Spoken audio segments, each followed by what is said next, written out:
how to not suck at gear modding. And I'm actually not just going to be showing axe, but axes, knives, and packs. And surely you can mod other things like guns and bows, but through using guns and bows, I haven't really found the need to modify either of those. So this is just going to be what I've modded and what I found necessary to mod. So start off, I'm going to be talking about modding axes, and the reason why I'm starting off with modding axes is because it can be one of the more dangerous ones to mod if modded improperly, and I'm going to explain why. What makes them dangerous, or what can make them dangerous if you mod them, is hand and captured lanyards, and by this I mean both of these axes have lanyards, but both of them are retrieval lanyards, and this is basically what a retrieval lanyard looks like. They're just kind of long. They're generally about half. This one's a little over half the length of this axe handle, but they're primarily used in the winter when you could drop your axe in 2 to 3, maybe even 4 foot of snow, and essentially it disappears. And it's nice to have a lanyard like this that has lots of orange on, as you can see. The lanyard's primarily orange. It's a little bit of camo so it doesn't stick out quite as much, but you could make this thing entirely full orange, but most of it is already orange. And like I said, that's just so that if I ever drop it in the snow, I can retrieve it. Now, like I was saying, you don't want to put a hand entrapment lanyard. And by a hand entrapment lanyard, I'm going to pull out a knife and show you what one looks like. This is basically what I mean by that. This is just a lanyard that you can put your hand through, and you can see, put your hand through, and if you drop it, it keeps it from falling just to the ground. And that's a great idea to do with knives, because knives aren't big, and you generally don't swing them as much, but generally it's that they're not as big, or they can't touch you as easily. If you were to do the same thing with an axe, if you were to let go of that axe would pivot right back and come right into your body. So essentially it would hit you. You'd be letting go of your axe and it would come back at you and hit you. And you definitely don't want to do that with either of these axes on the table, because both of these axes are very, very sharp. So you definitely don't want to do it with either of these axes, and that's why it's just overall not a very good idea and very dangerous to do on an axe, because like I said, if you let go of it, it's going to hit you, and it's going to cause a lot of damage. Both these axes have black bear neck braces on them, and neck braces are definitely something I would recommend. Of course, they prevent overstrikes, and I have actually overstruck once on this axe while this brace was on. It definitely rocked the axe because it was a full-on strike. I didn't mean to overstrike, but it would have done a lot more damage had this not been here. But this really does stop it, and I do like black bear because it's a pretty tough fur, and yet it's not super thick.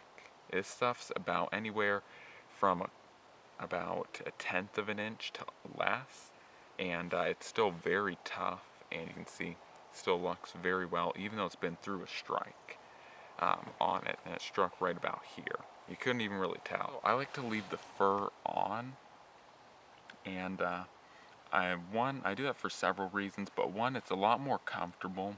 2, it hides up any imperfections or mistakes you might have made a little bit better. And 3, it kind of adds a self-resilience to water, unlike where if you just had just bare leather, you would have to use some kind of oil or fat or whatever to give it a resilience to water. But naturally, most animals, such as beaver or bear, they have resilience to water. And of course, beaver, being a semi-aquatic animal, definitely is better at repelling water than black bear, but they all generally with fur on are pretty repellent of water in most realistic situations. I mean, most times you're not going to dump your axe into a river or something. I mean, it could happen, but you're more than likely not going to do that. As far as the rest of the axe, on both these axes, I haven't really done anything. These are both the stock sheaths, or masks in this case technically. The GBA masks are really good. They're very tight fit. They're almost too tight because these braces, they kind of get in the way a little bit back here or back here. And so that's kind of the awesome thing about this Wetterlings one not being as tight, as easily able to put this on. Actually kind of tightened this down, but regardless, I haven't really done anything to them because they really serve their job, and that's kind of, as modding, that's kind of what I try and do. If something doesn't do a job well or doesn't do a job at all, that's what I'll do. I'll usually mod it to my needs, and I found that you could make sheaths or masks, whatever you want, but I haven't personally found that I need them. But once again, that's just that I get generally, because of their price point, come pretty squared away, so I don't generally do a whole lot of modding to them. But this is some of the mods that I've done to these two knives. Of course, this is the Pull Force November 1, and this is the Tops Fieldcraft. Now, so to start off with the Tops Fieldcraft, I didn't really need to mod this one too much. I personally liked it the way it was as a bushcrafter. I generally didn't need to mod it too much. I liked it, and its setup for bushcrafting was just fine for me. But now that I kind of use it for training other people, I like to have it as set up more survivally, and that's kind of how I have it set up. Now this is a SOG Seal Pup Elite sheath that I've kind of just modded out, and I put a lanyard on it just for the fun of it. But other than this, all of the other mods have been kind of came out of necessity. So the first one is this dangler system. It's nothing much, it's just two pieces of paracord, but it really does work for dangling. And if you want to get it away from you, or if you like danglers, you also don't have to use it. The belt loop's right here. Sheath is set up with ferro rod in this kind of pouch here with some paracord. So just kind of more of a survivally setup. Now with the blade, I have done a couple things, and with 1095, one of the first mods I always do this knife. And the one thing I do always with 1095 high carbon steel is because it rusts so easily, I always force patina all my 1095 high carbon knives. Because like I said, they just really, they rust very, very easy if they don't have some kind of force patina. And that's even with taking pretty good care of them. Just, you either have to keep oil on them all the time, or you have to force patina it.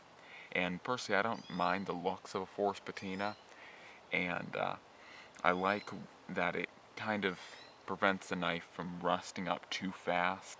And so I always force patina all my 1095 knives, and this is one of my 1095 knives.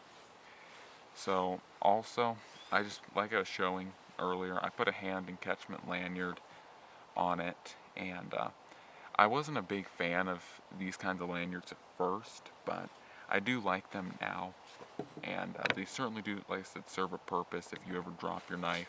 Generally, I'm not one of those people that drops things, so that's why I've really never needed these kinds of lanyards, but it's not a bad lanyard to have. And once again, for a trainer blade that ends up getting passed around to a lot of people that aren't as experienced as I am, I like to have lots of things on there that other people like.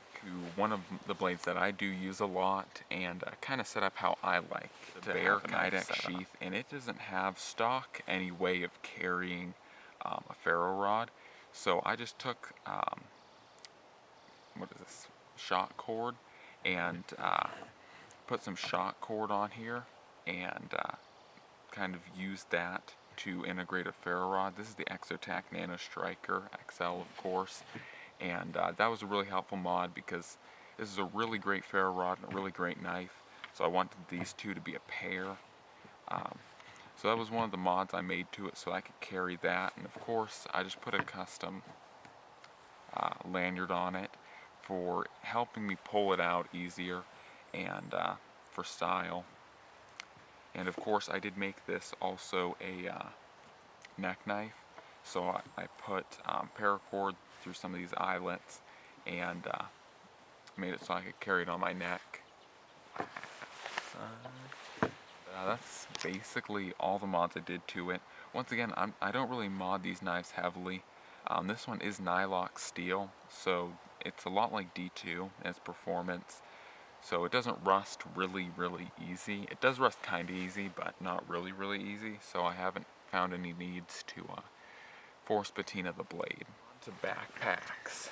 Backpacks are some of my, or just generally gear to carry other gear, or kind of just like packs in general, have been some of my most modded gear that I usually mod. And it's because I usually find the most faults with these. And they're nothing bad kind of faults, but I like to really personalize this gear so that it actually fits me and that it's actually comfortable for me in my given applications. So generally, it's my most heavily modded gear, and I think anyone that's been around my channel for a while has seen all the mods I've done to my Maxpedition Jumbo Versa pack, and I put a lot of different little mods. They were small little mods, but they really made a world of difference in how much I liked it, how comfortable it was, how easy it was to use. I have done a few things to it, and I've hit those things a few times. Actually, I haven't hit one of them. But, of course, one of the mods I have done, and as you guys can kind of see, is I just redid all the lanyards on it. These are not the stock. One of the things I did, and what you guys have probably been looking at, is I redid all the zipper pulls on these. I made them a lot better, and what I think is a lot better, and more personal, and easier to use, and that's what I really like about these zipper pulls. And these are, of course, just really simple Cobra weave zipper pulls, and they just make the backpack way better. And so, I'm not sure how well you'll be able to see all of them, but you can kind of see there all the zipper pulls. I did put varying lengths on some of them to make them easier to pull and to distinguish which ones are which without having to look. Then the last thing I did is add these kind of waist straps from my Camelback Blowfish onto this pack, and that really helped distribute the load. With the linchpin, like I've said in many videos, it doesn't have anything like that, so it can kind of really wear on your shoulders because you're putting pretty much all the weight right onto your shoulders, so it really sucks. Those have been some of my showing of mods. Mods can be a really great way to improve your gear and personalize it. I love gear modding, and as you can see, I do quite a bit of gear modding. That's why I thought to do this video, and hopefully I can show you guys, or hopefully I showed you guys how to not suck at gear modding.